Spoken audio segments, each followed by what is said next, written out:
বিশ্বনবী সাল্লাল্লাহু আলাইহি ওয়াসাল্লাম বলেছেন, আব্দুল্লাহ ইবনে আব্বাস রাদিয়াল্লাহু তাআলা আনহু থেকে বর্ণিত, এই সূরার ফজিলাত এত গুরুত্ব। বিশ্বনবী সাল্লাল্লাহু আলাইহি ওয়াসাল্লাম বলেছেন, কেউ যদি এই সূরাটা রাত্রে একবার প্রত্যেক দিন রাত্রে তেলাওয়াত করে, ওই সূরাটা কাল কিয়ামতের দিন ওই সূরাটা যে ব্যক্তি জাহান্নামে হয়ে যাবে, ওই জাহান্নামী ব্যক্তিকে এই সূরা তেলাওয়াত করার কারণে আল্লাহর সাথে সুপারিশ করবে। শুধু সুপারিশ করবে তা নয়, আল্লাহর সাথে ঝগড়া করতে থাকবে। এক পর্যায়ে ঝগড়া করতে করতে জাহান্নাম থেকে জান্নাতে নিয়ে যাবে। সুবহানাল্লাহ বলবেন না? তাহলে এই সূরাটা যদি আমরা প্রতিদিন পড়তে পারি তাহলে কি হবে? এই সূরাটা আল্লাহর কাছে সুপারিশ করবে, করে জাহান্নাম থেকে আমাদেরকে ঝগড়া করে করে জান্নাতে নিয়ে যাবে। সুবহানাল্লাহ। তাহলে এই সূরাটা মুখস্থর দরকার আছে না নাই? যারা মুখস্থ করতে পারবেন না দেখে তো পড়তে পারি নাকি? এই সূরাটিতে 30টি আয়াত রয়েছে। কয়টি আয়াত? 30টি। তার মানে এক এক দিন যদি একটা করে আয়াত মুখস্থ করা হয় তাহলে কি হয়ে যাবে? এটা মুখস্থ সম্ভব। যাই হোক, যারা মুখস্থ করতে পারি আমরা মুখস্থ করব, আর যারা পারি না তারা আমরা দেখে দেখে প্রত্যেক দিন এই সূরাটা তেলাওয়াত করব। পারবো তো ইনশাআল্লাহ? আল্লাহ তৌফিক দান করুন। যারা আমরা কোরআন পড়তে পারি দেখে দেখে, আরবি পড়তে পারি, তারা এই সূরাটি আমরা পড়ব। বেশি সূরা না, ছোট্ট একটি সূরা, 30টি আয়াত মাত্র এই সূরাতে। বিশ্বনবী সাল্লাল্লাহু আলাইহি ওয়াসাল্লাম আরেকটা বর্ণনায় বললেন, আরেকটা রিওয়ায়াতে বললেন, যে ব্যক্তি এই সূরা মুলক পড়বে আর সে মারা যাবে, আমার মনে হয় যে সূরা মুলক পড়বে সে মারা যাবে, আর যে পড়বে না মনে হয় ও মারা যাবে না। যে আমল করবে সে মারা যাবে, আর যে পড়বে না সে মারা যাবে। সবাই যাবে। এই দুনিয়ার যে ধনী সেও মারা যাবে, এই দুনিয়ার যে গরিব সেও মারা যাবে, এই দুনিয়ার যে চেয়ারম্যান সেও মারা যাবে, যে ফকির যে পরজা সেও মারা যাবে। কথা বলেন ঠিক না বেঠিক? তার মানে সবাই একদিন মারা যাবে। এই সূরাটা যদি কেউ পড়ে, বিশ্বনবী সাল্লাল্লাহু আলাইহি সাল্লাম বলেছেন, ওই ব্যক্তি মারা যাওয়ার সাথে সাথে তার কবরের মধ্যে রাখা হবে, আর কবরের মধ্যে দুইজন মুনকার নেকি চলে আসবে তাকে সওয়াল জব করার জন্যে। কবরে রাখার সাথে আমরা পড়েছি না, শুনেছি না যে কবরে 3টা প্রশ্ন হয়? এটা করার জন্য কবরে আসবেন। তারা এসে দেখবেন যে কবরের মধ্যে মৃত্যু লাশটি নাই, কবরের মধ্যে একটা বড় পাখি বসে আছে। সুবহানাল্লাহ বলেন। তারা এসে লাশ খোঁজাখুঁজি করবে, কোথাও লাশ পাবে না। তারা যখন লাশ পাবে না তখন লাশ খুঁজতে থাকবে, আর এসে দেখবে যে একটা পাখি বসে আছে। পাখির কাছে বলবে, এখানে যে লাশটি ছিল সেই লাশটি কোথায় গিয়েছে? পাখিটা বলছে, তুমি কি আমাকে চেনো? বলে, তোমাকে চেনার দরকার নাই, বলো আগে সেই লাশটি কোথায়। এবার পাখিটি বলবে, এখানে একটি লাশ ছিল, এই লাশটা, এই মৃত্যু দেহটা এ প্রত্যেক দিন বেঁচে থাকতে জীবিত অবস্থায় প্রত্যেক দিন সূরা মুলক তেলাওয়াত করতো, প্রত্যেক দিন ঘুমানোর আগে সূরা মুলক তেলাওয়াত করতো, আর এই সূরা মুলক তেলাওয়াত করার কারণে আমি পাখি ডানা হয়ে তাকে ছেড়ে রেখেছি জান্নাতে নিয়ে যাওয়ার জন্য। সুবহানাল্লাহ। আর মালিক তিনি কি? সবার মালিক। যে মালিক তিনি আইন চালু করেন, আর আমরা কি? কর্মচারী। আমরা কি? তিনি মালিক, আমরা কি? গোলাম। আমরা কি? গোলাম, কর্মচারী। তার মানে আমার রব আমাদের জন্য আইন চালু করবেন, আর সেটা আমরা মানতে বাধ্য, সেটা আমরা মানব। কিন্তু আমরা আমাদের দুনিয়ায় দেখি যে কিছু মানুষ মালিক হয়ে বসে আছে, ঠিক কি না? কিছু মানুষ মালিক হয়ে বসে আছে। যেমন ফিরাউন মালিক হয়ে বসেছিল, বলছিল, আনা রব্বুকুমুল আলা, আমি তোমাদের খোদা হতে চাই, আমি তোমাদের রব হতে চাই। তাহলে ও নিজে কি মালিক হয়ে বসে আছে না? তার মানে ফিরাউন কিছু আইন তৈরি করলো, তার কওমকে, ওই গোত্রের লোককে বলল, আমাকে খোদা মানো, না হলে কি হবে? জেল জরিমানা মায়ের হবে। সবাই কি? কিছু লোক তাকে খোদা মানলো, কিছু লোক তাকে খোদা মানলো না। সে নিজে মালিক হয়ে নিজে আইন তৈরি করে মানুষকে মানতে বাধ্য করেছে। নমরুদ নিজেকে খোদা বলে দাবি করলো, নমরুদও মালিক হয়ে বসে থাকলো, কিন্তু আমার আল্লাহ বলছে সব ক্ষমতার মালিক আমার আল্লাহ। কিন্তু নমরুদও সেই ক্ষমতার মালিক হয়ে বসে থাকলো, সে রাজত্বের মালিক হতে চায়, কিন্তু পেরেছে? পারে নাই। আবু জহেল কি? আবু জহেলও কি করেছে? নিজে মালিক হয়ে বসে আছে। তার মানে সে আল্লাহর আইন ভালো লাগে না, আল্লাহর আইন পছন্দ হয় না, এই জন্য সে নিজের আইন তৈরি করে বসে আছে এবং মানুষকে সেই আইন মানার বাধ্য করেছে। কিন্তু আমার আল্লাহ কি বলছে? তাবারাকাল্লাযী বিয়াদিহিল মুলক ওয়া হুয়া আলা কুল্লি শাইইন কাদির। একটু সাউন্ড বেশি হয়ে গেছে, সাউন্ড বক্সে ঠিক আছে। তা যাই হোক, এই সূরাতে আল্লাহ তাআলা বলছেন যে তাবারাকাল্লাযী বিয়াদিহিল মুলক, সেই ক্ষমতার মালিক, সমস্ত ক্ষমতা রাজত্ব আমার আল্লাহর হাতে। কে বলেছেন? আমার আল্লাহর হাতের পরে। এই যে মনে করেন একটা কাগজ হতে পারে, এটা মনে করেন কোরআন মাজিদ, এটা আমার হাতের পরে, আমি কন্ট্রোল করতে পারছি না, এটা আমার হাতের উপরে, এটা আমি কি কন্ট্রোল করতে পারছি। কিন্তু আমার হাতের পরে যদি গোটা পৃথিবীটাকে আমার হাতের পরে দেওয়া হতো, আমি কি নিতে পারতাম? কথা আসতে বলবেন না, নিতে পারতাম? তাহলে আমার হাতে এটুকু একটা, এই কোরআনুল কারীমটা নেওয়ার সামর্থ্য আছে। কিন্তু আমার হাতে যদি গোটা কাশীপুর আমার হাতে দেওয়া হতো, গোটা ঝিকর গাছে যদি আমার হাতে দেওয়া হতো, আমি পারতাম? তাহলে আমার হাতের ওয়েট আমি এতটুকুই পারবো, তার বেশি না। কিন্তু আল্লাহর হাত কত বড়? বিয়াদিহিল মুলক, আল্লাহর হাত কত বড়! এই আসমান জমিনে যা কিছু আছে সব আমার আল্লাহর হাতের মুঠার মধ্যে। সুবহানাল্লাহ বলবেন না? তাহলে কত বড় আমার আল্লাহ! সুবহানাল্লাহ বলবেন না? এই সূরা অত্যন্ত গুরুত্বপূর্ণ সূরা, একটা মর্যাদাপূর্ণ সূরা। এই সূরার ফজিলত অনেক। বিশ্বনবী সাল্লাল্লাহু আলাইহি ওয়াসাল্লাম বলেছেন, আব্দুল্লাহ ইবনে আব্বাস রাদিয়াল্লাহু তাআলা আনহু থেকে বর্ণিত, এই সূরার ফজিলত এত গুরুত্ব। বিশ্বনবী সাল্লাল্লাহু আলাইহি ওয়াসাল্লাম বলেছেন, কেউ যদি এই সূরাটা রাত্রে একবার প্রত্যেক দিন রাত্রে তেলাওয়াত করে, ওই সূরাটা কাল কিয়ামতের দিন ওই সূরাটা যে ব্যক্তি জাহান্নামে হয়ে যাবে, ওই জাহান্নামী ব্যক্তিকে এই সূরা তেলাওয়াত করার কারণে আল্লাহর সাথে সুপারিশ করবে। শুধু সুপারিশ করবে তা নয়, আল্লাহর সাথে ঝগড়া করতে থাকবে। এক পর্যায়ে ঝগড়া করতে করতে জাহান্নাম থেকে জান্নাতে নিয়ে যাবে। সুবহানাল্লাহ বলবেন না? তাহলে এই সূরাটা যদি আমরা প্রতিদিন পড়তে পারি, তাহলে কি হবে? এই সূরাটা আল্লাহর কাছে সুপারিশ করবে, করে জাহান্নাম থেকে আমাদেরকে ঝগড়া করে করে জান্নাতে নিয়ে যাবে। সুবহানাল্লাহ। তাহলে এই সূরাটা মুখস্থর দরকার আছে না নাই? যারা মুখস্থ করতে পারবেন না, দেখে তো পড়তে পারি নাকি? এই সূরাটিতে 30টি আয়াত রয়েছে। কয়টি আয়াত? 30টি। তার মানে এক এক দিন যদি একটা করে আয়াত মুখস্থ করা হয়, তাহলে কি হয়ে যাবে? এটা মুখস্থ সম্ভব। যাই হোক, যারা মুখস্থ করতে পারি আমরা মুখস্থ করব, আর যারা পারি না তারা আমরা দেখে দেখে প্রত্যেক দিন এই সূরাটা তেলাওয়াত করব। পারবো তো ইনশাআল্লাহ? আল্লাহ তৌফিক দান করুন। যারা আমরা কোরআন পড়তে পারি, দেখে দেখে আরবি পড়তে পারি, তারা এই সূরাটি আমরা পড়ব। বেশি সূরা না, ছোট্ট একটি সূরা, 30টি আয়াত মাত্র এই সূরাতে। বিশ্বনবী সাল্লাল্লাহু আলাইহি ওয়াসাল্লাম আরেকটা বর্ণনায় বললেন, আরেকটা রিওয়ায়াতে বললেন, যে ব্যক্তি এই সূরা মুলক পড়বে আর সে মারা যাবে, আমার মনে হয় যে সূরা মুলক পড়বে সে মারা যাবে, আর যে পড়বে না মনে হয় ও মারা যাবে না। যে আমল করবে সে মারা যাবে, আর যে পড়বে না সে মারা যাবে। সবাই যাবে। এই দুনিয়ার যে ধনী সেও মারা যাবে, এই দুনিয়ার যে গরিব সেও মারা যাবে, এই দুনিয়ার যে চেয়ারম্যান সেও মারা যাবে, যে ফকির যে পরজা সেও মারা যাবে। কথা বলেন ঠিক না বেঠিক? তার মানে সবাই একদিন মারা যাবে। এই সূরাটা যদি কেউ পড়ে, বিশ্বনবী সাল্লাল্লাহু আলাইহি সাল্লাম বলেছেন, ওই ব্যক্তি মারা যাওয়ার সাথে সাথে তার কবরের মধ্যে রাখা হবে, আর কবরের মধ্যে দুইজন মুনকার নেকি চলে আসবে তাকে সওয়াল জব করার জন্যে। কবরে রাখার সাথে আমরা পড়েছি না, শুনেছি না যে কবরে 3টা প্রশ্ন হয়? এটা করার জন্য কবরে আসবেন। তারা এসে দেখবেন যে কবরের মধ্যে মৃত্যু লাশটি নাই, কবরের মধ্যে একটা বড় পাখি বসে আছে। সুবহানাল্লাহ বলেন।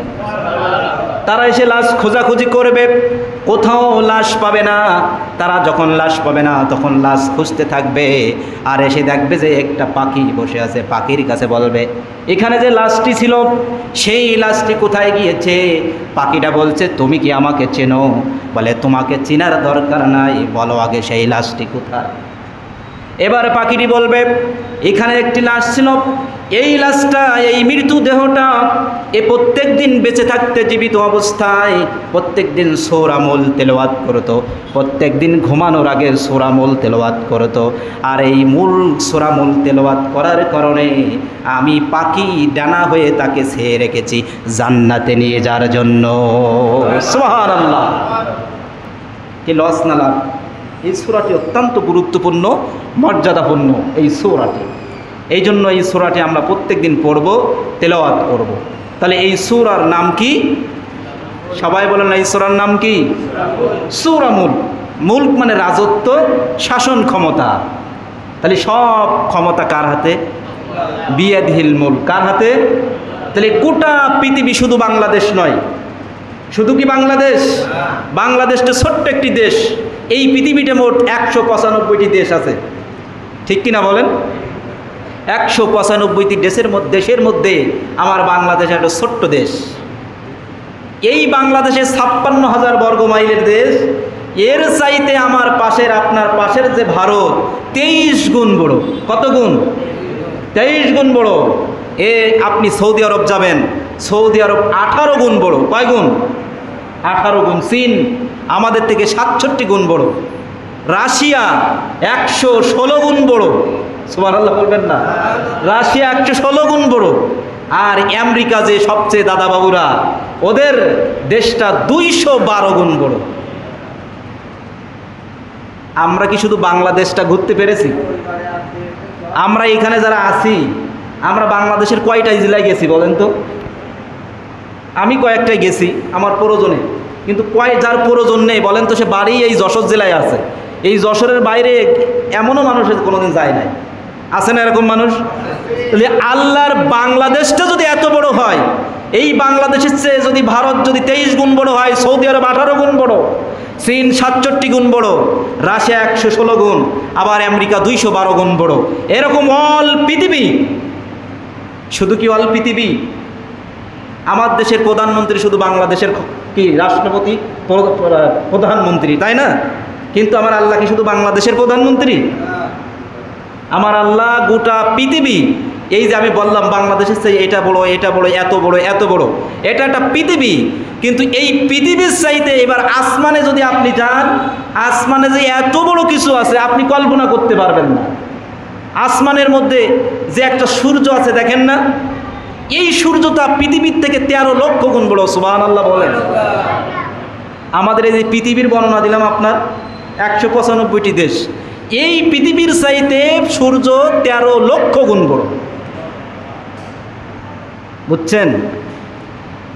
আর এই পৃথিবীর একটা তারা আছে, বেটেল ফিউজ নামে একটা তারা আছে, যেটা এই সূর্য থেকে 33 কোটি গুণ বড়। সুবহানাল্লাহ বলবেন না? এসব কার? আর আপনি আমি যে ক্ষমতার বাহাদুরি করি শুধু বাংলাদেশের ক্ষমতা, তারপরও কি মস্তানির জ্বালা কি টিকা যায় না? কিন্তু আমার আল্লাহ তো এরকম মস্তানি করেন না, যিনি অল পৃথিবী, আসমানে যা আছে, জমিনে যা আছে, সব কিছু আল্লাহ বলছেন তাবারাকাল্লাযী বিয়াদিহিল মুলক, আমি সকল ক্ষমতার মালিক। বরকতময় তিনি, সেই সত্তা যার হাতে হলো সব ক্ষমতা। তার মানে আসমান জমিনে যা আছে আল্লাহর কাছে সব হাতের মুঠায়। সুবহানাল্লাহ বলেন। সম্মানিত ভাইরা আমার খেয়াল করুন, আল্লাহ রাব্বুল আলামিন সেই কথাটি বলছেন, তাবারাকাল্লাযী বিয়াদিহিল মুলকু ওয়া হুয়া আলা কুল্লি শাইইন কাদির। আল্লাহু আকবার বলেন। আল্লাহ বলছেন আমি সেই সত্তা, আমি সুবহানাহু ওয়া তাআলা বরকতময় আর সকল ক্ষমতার মালিক আমি আল্লাহর কাছে। ওয়া হুয়া আলা কুল্লি শাইইন কাদির। আর সকল ক্ষমতার এই পৃথিবীতে যত শক্তিশালী মানুষ আছে না কেন, সব চাইতে সবার উপরে আমি আল্লাহ শক্তিশালী। কে বললেন? সকল শক্তির উপরে, সর্ববিষয়ের পরে তিনি শক্তিশালী। তার চাইতে শক্তিশালী আর কেউ আছে? এখানে মুলক মানে রাজত্ব। মুলক মানে কি? রাজত্ব আছে। কোরআন শরীফে আছে। আমার মনে হয় যে চেয়ার নিয়ে মারামারি হয়, আমাদের চেয়ারের কথা মনে হয় কোরআন শরীফে নাই। আছে? ওয়াসিয়া কুরসি ইহুস সামাওয়াতি ওয়াল আরদ। আল্লাহর আসমান জমিনের মতো এরম ব্যাপক চেয়ার আছে। আসমান থেকে জমিন যতটুকু পার্থক্য, এত বড় চেয়ারের মালিক আমার আল্লাহ, সুবহানাল্লাহ। সেই চেয়ারের কথাও আছে। তাহলে শাসনের মূল ক্ষমতার কথা আছে, চেয়ারের কথা আছে, সবার কথা এই কোরআনুল কারীমের মধ্যে আল্লাহ রাব্বুল আলামিন দিয়েছেন। আল্লাহ বলছেন আফালা ইয়াতাদাব্বারুন, তোমাদের কি একটু গবেষণা করতে মন চায় না? কি হয়েছে তোমাদের, তোমরা কি একটু ভাবতে পারো না? কে বলছেন এই কথা? তাহলে সব ক্ষমতার মালিক কে? আপনি আমি যে ক্ষমতার দাবি করি, কয়দিনকের ক্ষমতা? নাই 5 বছর, নাই 10 বছর, নাই 16 বছর, নাই 20 বছর, তার চাইতো না তো, নাই 50 বছর। কিন্তু আমার আল্লাহর ক্ষমতার কোনো চেঞ্জ আছে? আপনি আমি যে ক্ষমতা করি, আপনি আমি এত বাহাদুরি, এত ক্ষমতাশালী, আপনি আমি 5 বছরের বেশি ক্ষমতায় থাকতে পারি না, 20 বছরের বেশি থাকতে পারি না। আর আমার আল্লাহ সারা জীবনের জন্য তিনি ক্ষমতায় থাকবেন। তিনি কে? জোরে বলেন, আরো জোরে বলেন, তিনি কে? তাহলে আল্লাহ রাব্বুল আলামিন সব ক্ষমতার মালিক। আল্লাহ রাব্বুল আলামিনের কাছে কোনো ক্ষমতাধর চলবে না। এই পৃথিবীতে যত ক্ষমতাশীল আছে, আমার আল্লাহ সবচেয়ে ক্ষমতাশীল। আল্লাহ সেই কথাই বলছেন, আমার কেমন ক্ষমতা শোনো। আল্লাযী খালাকাল মাউতা ওয়াল হায়াতা লিয়াবলুয়াকুম আইয়ুকুম আহসানু আমালা। আল্লাহু আকবার বলেন। আল্লাহ তাআলা বলছেন কেমন ক্ষমতা দেখো আমার। আমি আল্লাহ রাব্বুল আলামিন তোমাদেরকে মৃত্যু সৃষ্টি করেছি, আবার তোমাদের জন্য জীবন সৃষ্টি করেছি। এই জীবন আর মৃত্যু কেন সৃষ্টি করেছি জানো? ওয়ালা নাবলু, কেন আল্লাহ রাব্বুল আলামিন সে কথাই বললেন। আল্লাহ তাআলা বললেন লিয়াবলুয়াকুম আইয়ুকুম আহসানু আমালা, আমি তোমাদেরকে পরীক্ষা করতে চাই। আমি তোমাদেরকে মৃত্যু কেন দিয়েছি জানো? ওই মৃত্যুর কথা তোমাদের মাথায় আনবা, আর আমি আল্লাহর ইবাদত করবা। সুবহানাল্লাহ বলেন। এবার আল্লাহ তাআলা বলছেন আমি তোমাদের জন্য প্রথম মৃত্যুর কথা বললেন, মৃত্যুকে স্মরণ করিয়ে দিলেন, তারপরে জীবন সৃষ্টি করলেন। আল্লাহ রাব্বুল আলামিন বলেন আমি মৃত্যু আর জীবন সৃষ্টি করলাম কেন? লিয়াবলুয়াকুম আইয়ুকুম আহসানু আমালা, আমি দেখতে চাই, পরীক্ষা করতে চাই তোমাদের মধ্যে আমলে কে সর্বোত্তম। সুবহানাল্লাহ। এখানে দেখেন, এখানে কি বললেন? তোমাদের আমল কে বেশি করেছে, এটার কথা বলে নাই আল্লাহ। বলেছে নাকি? এটার কথা বলেছে? আল্লাহ বলছে তোমাদের কে আমি পরীক্ষা করতে চাই মৃত্যু আর জীবন দিয়ে, তোমাদের মধ্যে সবচেয়ে উত্তম আমল কে করে। আল্লাহ তো এখানে বলতে পারতেন আকসারু আমালা, কে সবচেয়ে বেশি আমল করে, কিন্তু আল্লাহ রাব্বুল আলামিন সেটা দেখার জন্য বললেন না। আল্লাহ বললেন কে সবচেয়ে উত্তম আমল করে, সবচেয়ে কে উত্তম আমল করে। তাহলে আল্লাহ পাক জীবন দিয়েছেন, মৃত্যু সৃষ্টি করেছেন কি জন্যে? আমাদেরকে পরীক্ষা করার জন্যে, আমাদেরকে পরীক্ষা করার জন্যে। তাহলে আল্লাহর ক্ষমতার কথা বলছিলাম। আপনি আমি যে ক্ষমতা বলি, ক্ষমতা করে মানে বাহাদুরি করি, এই ক্ষমতা মনে করেন আপনি এত মস্তান, এত বাহাদুরি, এত প্রধানমন্ত্রী, এত প্রেসিডেন্ট, আপনি যদি 2 বার টয়লেটে যান, 3 বারের মাথায় আপনি শীত হয়ে পড়ে থাকেন। মিথ্যা বলছি? আপনার ক্ষমতা আমার ক্ষমতা এটুকু। 3 বারের জায়গায় 5 বার বমি করলে কি কাজ? তখন সবাই বলে হাসান ভাইরে খোঁজ, ঠিক কি না? ডাক্তার খুঁজে বেড়াই আমরা। আমরা কি মস্তান, আমরা কি ক্ষমতার বাহাদুরি করি। আমরা যদি একটু অসুস্থ হয়ে যাই, আপনার বাবা, আপনার পিতা, আপনার চাচা, আপনার ভাই যদি একটু অসুস্থ হয়ে যায়, সাথে সাথে যশোর সদর হসপিটালে দৌড়াই কিনা বলেন? সেখানে না হলে খুলনায় 250 বেড, সেখানে না হলে ঢাকায় চলে যায়, ঢাকায় না হলে ভারতে চলে যায়, বিভিন্ন দেশে চলে যায় চিকিৎসা করার জন্য। আপনি আমি যে বললাম আমি ক্ষমতাবান, আপনি আমি যে বললাম আমি শক্তিশালী, আল্লাহর চাইতে যদি শক্তিশালী হইতেন তাহলে 2 বার পায়খানা আর 3 বার বমি হলে কেন শীত হয়ে পড়ে থাকেন? আপনি অসুস্থ হলে কেন সদরে যান? আপনি কেন খুলনা 250 বেডে যান? আপনি কেন ঢাকাতে যান? আপনি কেন ইন্ডিয়ায় যান ডাক্তার দেখাতে? আপনি যে বললেন আমি শক্তিশালী লোক, হ্যাঁ, আপনি বললেন আমি শক্তিশালী লোক। শক্তিশালী আপনাকে লাইফ সাপোর্টে থাকতে হয়, আপনি কত বড় বড় সিঙ্গাপুরের ডাক্তার দেখাতে হয়, আপনি বলছেন আপনি শক্তিশালী লোক। বিশ্বাস হয়? মানুষ ক্ষণস্থায়ী শক্তি, মানুষের শক্তি কোনো শক্তি নয়। আমার আল্লাহ বলছে বিয়াদিহিল মুলক, সব ক্ষমতার মালিক আমার আল্লাহ, আমার হাতের মুঠোয়। সুবহানাল্লাহ বলি। আমাদের দেখেন এত শক্তি, মেম্বারের বাড়ির যে কর্মচারী, আচ্ছা আপনি আমি কার বান্দা বলেছি প্রথম? বলেন, আপনি আমি কার বান্দা, কার কর্মচারী? তাহলে আপনাকে আমাকে যদি কেউ ক্ষতি করে, এটা এই শোধ নেবেন কে? আপনি আল্লাহর বাড়ির কর্মচারী, আল্লাহর কর্মচারী, আল্লাহর গোলাম, আল্লাহর দিন প্রতিষ্ঠা করতে যদি আপনাকে কেউ মারে, এই শোধ নেবেন কে? আপনার যদি কোনো মালিকের বাড়ি কেউ কাজ করে, ওই কর্মচারীকে যদি কেউ মারে, তো ওই কি মালিকের লাগে না গায়ে? মালিক প্রতিশোধ নেয় না? মেম্বার সাহেবের বাড়ির কর্মচারীর ভাব দেখছেন? মেম্বারের চাইতে কি আমার দেশে তো বাসের চেয়ে কুঞ্চির দাম বেশি, আর নেতার চাইতে চামচার দাম। মিথ্যা বলছি? এটা হয় কি না বলেন? নেতা এমপি সাহেব কিছু জানে না, এদিক চামচা 20 লক্ষ টাকা ঘুষ খেয়ে বসে আছে। হায় রে চামচা, এই চামচার জন্যই তো আজকের মূল্য। কোটি কোটি টাকা, বাড়ির পিয়ন নাকি 1000 কোটি টাকার মালিক হয়। তাহলে মেম্বারের বাড়ির যে কর্মচারী, তার একটা পাওয়ার আছে না? ওই কর্মচারীর কেউ যদি কিছু বলে, ওই কর্মচারী জানে যে মেম্বারের গায়ে লাগে, আমার যদি কেউ মারে মেম্বার তারে ছাড়বে না। কথা বলেন ঠিক কি না? এরপরে যদি চেয়ারম্যানের বাড়ির কর্মচারী হয়, তাহলে তো গিয়ার আর একটু বেড়ে গেল, তাহলে আরও একটু কি মুড মশান তার বেশি। এরপরে যদি এমপির কর্মচারী হয়, আরও বেড়ে গেল তার পাওয়ার কি।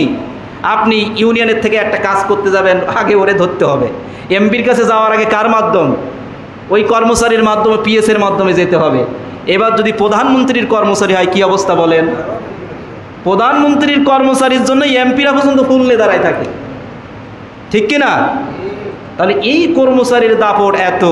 এই কর্মচারী মনে করে আমি এই মেম্বারের বাড়ির কর্মচারী, চেয়ারম্যানের বাড়ির কর্মচারী, এমপির বাড়ির কর্মচারী, প্রধানমন্ত্রীর কর্মচারী, আমার গায়ে হাত দেওয়ার কারো শক্তি নাই। যদি আমার গায়ে হাত দেয়, প্রধানমন্ত্রীর গায়ে হাত পড়বে। অবশ্য প্রধানমন্ত্রীর গায়ে হাত পড়লে প্রধানমন্ত্রী তাকে ছাড়বে? তাকে ছাড়বে? কত মামলা, কত জেল জরিমানা তারে করবে। আমরা দেখছি না এগুলো? কিন্তু বন্ধুরা আমার খেয়াল করুন, যদি এমপি সাহেবের কর্মচারীর গায়ে দিলে, যদি হাত দিলে যদি এমপি সাহেবের গায়ে লেগে যায়, যদি প্রধানমন্ত্রীর কর্মচারীর গায়ে হাত দিলে প্রধানমন্ত্রীর গায়ে লেগে যায়, আল্লাহর কসম দিয়ে বলি, আপনি আমি বলেন তো কার গোলাম? আরো জোরে বলেন, কার গোলাম? কার কর্মচারী বলেন? তাহলে সেই আল্লাহ রব্বুল আলামিন, আমরা যার কর্মচারী, যার গোলাম, সেই আল্লাহ রব্বুল আলামিন পূর্ব দিক থেকে প্রতিদিন সূর্য উঠান, আবার পশ্চিম দিকে সূর্যটা ডোবান, আবার মানুষের মৃত্যু দেন, আবার মানুষের জীবন দেন। কথা বলেন ঠিক না বেঠিক? আপনি আমি তো সেই আল্লাহর কর্মচারী, কোনো মানুষের নেতার কর্মচারী না, স্বয়ং আমার আল্লাহর কর্মচারী। সেই আল্লাহর দিন প্রতিষ্ঠা করতে যেয়ে যদি আপনাকে আমাকে কেউ যদি মারে, তাহলে বলেন তো কার গায়ে লাগবে? আরো জোরে বলেন। তাহলে আপনার আমার গায়ে যদি কেউ হাত দেয়, মারে, ডাইরেক্ট আল্লাহর গায়ে লাগবে। আর আল্লাহর গায়ে যদি লাগে, আল্লাহ তারে ছেড়ে দেবে না। মিথ্যা? আল্লাহর কর্মচারী হতে চান? আমরা চাই না সবাই? আল্লাহর কর্ম যদি বিশ্বাস করুন, আপনি যদি আল্লাহর গোলাম হয়ে যান, হয়তো দুনিয়ার ক্ষণকের আপনার কষ্ট হবে, কিন্তু আপনি জান্নাতে তার ফল পেয়ে যাবেন। সুবহানাল্লাহ। দুনিয়ায় সামান্য মার খেতে পারেন, কিন্তু এর ফসল ভালো না খারাপ? এর ফল খারাপ না ভালো দিবে আল্লাহ। এই জন্য আমরা কার গোলামি করতে চাই? কোন মানুষের গোলামি করতে চাই? আলা লাহুল মুলকু ওয়াল আমরু, জমিন যার আইন চলবে তার। আরো জোরে বলেন, কার জমিনে কার আইন চলবে? যার জমিন তার আইন চলবে। কিন্তু আমাদের এই ভুলটা কেন বোঝানো হয়? আমরা বলি, বলেন তো সকল ক্ষমতার মালিককে, সকল ক্ষমতার উৎসকে। কিন্তু আমরা কি বলি? সকল ক্ষমতার উৎসকে জনগণ। একটা শিরকি কথা। এই কথা যদি কেউ লালন করে, কেউ যদি বলে, সে একটা হারাম কাজ করলো, নাফরমানি কাজ করলো, এ কথা বলা হারাম। আপনি শিরিক করলেন। সব ক্ষমতার মালিককে। ইন্নাল কুওয়াতা লিল্লাহি জামিয়া, কে বলছেন? ইন্নাল কুওয়াতা লিল্লাহি জামিয়া, সব ক্ষমতার মালিক আমার আল্লাহ, সকল ক্ষমতার উৎস আমার আল্লাহ। আপনি যদি বলেন জনগণ হলো সকল ক্ষমতার উৎস, আপনার ঈমান থাকবে না। এই কথা আপনি বললেন যে আল্লাহ, কিন্তু আমার বাংলাদেশে সারা বিশ্বের মধ্যে সংবিধানের মধ্যে এই কথা লালন করা হয়, সকল ক্ষমতার উৎস জনগণ। নাউজুবিল্লাহ বলেন। যে দলের মধ্যে এই কথা বলে, যে নেতা এই কথা বলে, তার সাপোর্ট করা যাবে না। আমরা মুসলমান, আমাদের কি বলতে হবে?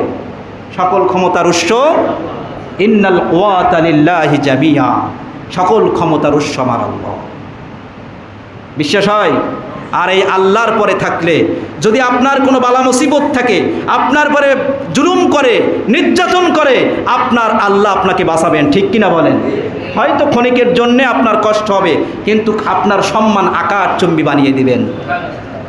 যাদের পরে জুলুম করেছে, নবী রসুলের কথা বাদ দিলাম, আপনার চোখের সামনে যেগুলো দেখেছেন এই কয় 17-18 বছরের মধ্যে, 50 বছরের মধ্যে স্বাধীনতার পর থেকে আপনি দেখেছেন যে ব্যক্তি আল্লাহ রব্বুল আলামিনের কাছে থাকে, তার সম্মান কম না বেশি? বেশি না? কি বেশি? আকাশচুম্বী বেশি। একটা লোক, অন্য দলের লোক, আল্লামা দেলোয়ার হোসেন সাঈদী যখন মারা গেল, 2-3 দিন পরে আমারে বলছে, বড় একটা চাকরি করে সে, 2,20,000 টাকা স্যালারি পায়। ওই লোকটার আমারে খুব ভালোবাসে, কিন্তু অন্য ইসের লোক, মানে আল্লামা সাঈদী ভক্ত লোক না সে। তা 3-4 দিন পরে আমাকে বলছে যে আল্লামা সাঈদী এত জনপ্রিয় আমি আগে জানতাম না। আমার চোখ দিয়ে, নিজেই চোখ দিয়ে দরদর করে পানি পড়েছে। ভালো মানুষ যেদিন মারা যায়, হাদিসের ভাষা আসমান থির হয়ে যায়, জমিন থির হয়ে যায়, আসমান তার জন্য কাঁদতে থাকে, জমিন গাছপালা তার জন্য কাঁদতে থাকে। এরকম নমুনা দেখা গিয়েছিল কি আল্লামা সাঈদী যেদিন দুনিয়া থেকে চলে গিয়েছিলেন? তাহলে যারা এরকম নির্যাতন হয়েছে, জুলুমের শিকার হয়েছে, আল্লাহ পাক তাদেরকে আকাশচুম্বী করে দিয়েছেন। আপনি দেখেন যে কয়জনকে ফাঁসি দিয়েছেন, মারা গিয়েছে, তাদেরকে রাজাকার বলা হয়েছে, তাদেরকে ধর্ষণকারী বলা হয়েছে, নারীখোর বলা হয়েছে, কিন্তু মানুষকে বলতে চেয়েছিল এই লোকটা ধর্ষণকারী, মানুষকে বলতে চেয়েছিল আল্লামা সাঈদী জিনাকারী, কিন্তু মানুষকে বোঝাতে পারে নাই, কিন্তু মানুষটাকে বেশি ভালোবেসেছে। মিথ্যা বলছি? এজন্য আল্লাহর পরে তাওয়াক্কালভাবে যদি আপনি অটল থাকতে পারেন, তাহলে আল্লাহ আপনাকে সাহায্য করবেন। শুধু সাহায্য করবেন নাই, আপনি মারা গেলে মানুষ আপনার জন্য দোয়া করতে থাকবে। সুবহানাল্লাহ। গরু চেনেন না? গরু, একটা গরুর মালিক, একটা উদাহরণ দিচ্ছি, যে আপনাকে যদি আল্লাহর কর্মচারী হন, আল্লাহ আপনাকে কিভাবে বাঁচাবেন। এক মালিকের গরু অনেক দিন বাঁধা থাকে গোয়ালের মধ্যে। দেখেন তো, কিছু মানুষ যদি বাঁধা থাকে, মানুষ হোক আর পশু পাখি হোক, যদি বাঁধা থাকে ছাড়া বলে কিন্তু কি করে? দৌড়ায়, কিন্তু পলানোর জন্য। এই গরুর মালিক একদিন বাড়ি নাই, গরু ছুটে গেছে, যত্ন করে মানুষ করে, নিজের সন্তানের চেয়ে বেশি ভালোবাসে। এই গরুটা অনেক দিন ধরে পোষে, হঠাৎ করে মালিক বাড়ি নাই, এই গরুটা ছুটে গিয়েছে। গেলে দৌড়াতে দৌড়াতে দৌড়াতে এক পর্যায়ে বাগানের মধ্যে, জঙ্গলের মধ্যে চলে গিয়েছে। এই জঙ্গলের মধ্যে যে দেখে যে এক বড় বাঘ। বলেন তো, বাঘ যদি একটা তাজা গরু দেখে, ওর মাথায় কি কাজ করবে? এই বাঘ বলছে, রে অনেক দিন ধরে আশা করছি তোরে খুঁজছি, যাক আজকের আমার নাস্তাটা ভালো হবে। এইবার গরু বাঘ দেখে কি ভয় পেয়েছে? বাঘ তো খুশি, আর গরু কি ভয়। এবার বাঘ, গরু বলছে তুই, তোকে আর ছাড়বো না। এবার গরু দৌড়াতে লাগছে, দৌড়াতে দৌড়াতে গরু, পাশে একটা খানা ছিল, যখন পানি শুকায় যায় চৈত্র মাসে, তখন একটা নরম কাদা থাকে না, নরম কাদা, গরু বলতেছে দাঁড়া, আমি এখানেই লাফ দেব। গরু কোনো দিক পাচ্ছে না, পুকুরের মধ্যে লাফ দিয়েছে। দিলে ওই গরু কি কাদার মধ্যে কি করছে? ডেবে গিয়েছে। বাঘ বলছে দাঁড়া, তুই বড়ই মস্তানি করছে, তোরে কৌশল করে ভালো করে ধরেছি তোরে। এইবার বাঘ বলছে দাঁড়া, তোরে আমি এইবার, আর কোথায় যাবি তুই, তার নড়তে পারছিস না। এবার বাঘও কি ওই গরুর ঘাড়ের পরে দিয়েছে লাভ, কিন্তু গরুর ঘাড়ে না পড়ে এক হাত পিছনে পড়েছে। বাবা কাজ, আমি কি বুঝছি? খেয়াল আছে? মূল রাজত্ব, সব রাজত্ব কার হাতে? সকল ক্ষমতা কার হাতে? আপনি যত বড় মস্তান হন না কেন, আপনি চিত হয়ে যাবেন। বাঘ চিত হয়ে, এবার গরু কাঁদতেছে। বাঘ বলছে কি ব্যাপার, এত ক্ষমতা তোর, এখন কাঁদছিস কেন? বলছে আমি তো আমার জন্য কাছে না, আমি তোরে জন্য কাঁদছি। তুই এত পাওয়ারফুল লোক, এত ক্ষমতাশালী লোক, আজকে তুই তো কাদার মধ্যে পড়ছিস। তা বলছে আমি নাই কাঁদলাম না, তো তুই কাঁদছিস কেন? বলছে আরে তোর কি কোনো মালিক আছে? বাঘ বলছে আমার আবার মালিক কিসের? আমি তো নিজেই মালিক, আমি তো এই বনের রাজা, আমি যা বলি তাই হয়, আবার মালিক কিসের? তখন গরুটা কাঁদছে আর বলছে হাই রে, আমার একটা মালিক আছে। আমার কি আছে? আমি কাঁদছি এই জন্য তোর জন্যে, তোর কোনো মালিক নাই। আমার মালিক যখন বাড়ি এসে দেখবে গোয়ালে আমি নাই, ছুটে গেছি, আমার মালিক খুঁজতে আসবে, খুঁজতে খুঁজতে এসে দেখবে যে আমি পুকুরের মধ্যে পড়ে আছি। আমার মালিক বাঁশ দড়ি নিয়ে এসে মানুষকে ডেকে এনে আমাকে উদ্ধার করবে, কিন্তু তোমার কোনো মালিক নাই। আমার একজন মালিক আছে দুনিয়ায়, এই মালিক আমাকে বাঁচাবে। আর যখন শুনবে তুমি আমাকে মারার কৌশল করেছো, আমাকে খাওয়ার কৌশল করেছো, তখন ওই আমাকে বাঁচানোর পরে ওই বাঁশ আর দড়ি দিয়ে তোমারে সাটবে। আমার মালিককে, সেই মালিক, আপনি সেই মালিকের কাজ করতে যে মালিকের সেই দিন প্রতিষ্ঠার ক্ষেত্রে যদি আপনাকে অপমানিত হয়, লাঞ্ছিত হতে হয়, আমার আল্লাহ আপনাকে সাহায্য করবেন। আমার আল্লাহ রব্বুল আলামিন কেমন ক্ষমতাধর দেখেন। ইব্রাহিম আলাইহিসসালামকে আল্লাহ রব্বুল আলামিন ওই সময় নমরুদ ইব্রাহিম আলাইহিসসালামকে বলছিল, নমরুদ তোমার আল্লাহর পরিচয় দাও, তোমার আল্লাহ কি করতে পারে বলো। ইব্রাহিম আলাইহিসসালাম বললেন, আমার আল্লাহ জীবনকে মৃত্যু বানাতে পারে, আবার মৃত্যুকে জীবিত করতে পারে, আমার এমন একজন আল্লাহ আছে। তখন নমরুদ বলছে, ও মৃত্যু তো আমিও জীবিত করতে পারি, আমিও জীবিত মৃত্যু করতে পারি। ইব্রাহিম আলাইহিসসালাম বলে, তাই নাকি? তাহলে করে দেখাও। দুইজন জেল থেকে দুইজন লোক ধরে আনা হয়েছে, একজন লোককে জবাই করে মেরে ফেলা হয়েছে, আর একজন লোককে বলছে যা তোরে বাঁচাইয়া দিলাম। নমরুদ বলছে, ইব্রাহিম দেখ, তোর খোদাও পারে, আমিও পারি। কি করছে? জেল থেকে নিয়ে একজনকে মেরে ফেলছে, আর একজনকে বলছে যা তোরে বাঁচাই দিলাম। ইব্রাহিম আলাইহিসসালাম বলেন, তাই নাকি? ইব্রাহিম আলাইহিসসালাম বললেন, আমার আল্লাহ তো পূর্ব দিক থেকে সূর্য উদিত করেন, তাহলে আজকের তুমি পশ্চিম দিক থেকে সূর্য উঠাবা, দেখবা কেমন মস্তান। আমি দেখবো তুমি কেমন মস্তান, পশ্চিম দিক থেকে সূর্য উঠাবা। তখন বলছে ধরা খেয়ে গেছে, বলছে না। ইব্রাহিম আলাইহিসসালামকে দেখেন আমার আল্লাহ কেমন ক্ষমতাশীল, আমার আল্লাহ কেমন পাওয়ারফুল, যে দেখেন এবার ইব্রাহিম আলাইহিসসালামকে বলছে, ওয়াইদ ক্বালা ইব্রাহিম রব্বি আরিনি। ইব্রাহিম আলাইহিসসালামকে বলছো, ইব্রাহিম আলাইহিসসালাম বলছে, রব্বি আরিনি কাইফা তুহিল মাউতা।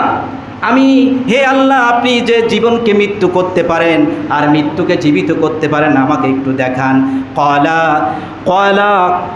ক্বালা আউয়ালাম তুমিন। আল্লাহ বলছেন, এবার ইব্রাহিম আলাইহিস সালাম আমাকে দেখান। আল্লাহ বলছেন, ও ইব্রাহিম, তোমার কি বিশ্বাস হয় না আমি মৃত্যু থেকে জীবন দিতে পারি, আবার জীবন থেকে মৃত্যু দিতে পারি, তোমার কি বিশ্বাস হয় না? ইব্রাহিম আলাইহিস সালাম বলেন, ক্বালা বালা ওয়ালাকিন লিয়াতমিন্নাল কলবি।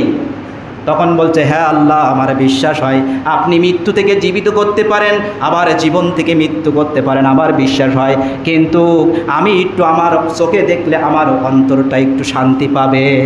কে বলছেন? ইব্রাহিম আল্লাহকে বলছে, আমার বিশ্বাস হয়, কিন্তু একটু চোখে চোখে দেখালে আমার একটু অন্তরটা কি শান্তি পায়। তখন আল্লাহ বললেন, ও ইব্রাহিম, তুমি 4টা পাখি ধরো, 4টা পাখি ধরে আনো আমার সামনে, আর 4টা পাখি ধরে এনে 4টা পাখির নাম দাও এবং সুন্দর করে পোষো। আচ্ছা, যদি কোনো পাখি আপনি পোষেন, যদি কোনো টিয়া পাখি, ময়না পাখি, শালিক পাখি পোষেন, বলেন আপনার ভক্ত হয়ে যায় কিনা? যায় না? আপনার ভক্ত হয়ে যাবে। এমনকি আপনি যেখানেই যাবেন সেখানে যাবে, আপনার মাথার পরে বসে থাকবে, আপনার গায়ে বসে থাকবে, ঠিক কিনা বলেন? এমনকি ময়না পাখি আপনি যেটাই বলবেন সেটা কি বোঝে বা শোনে।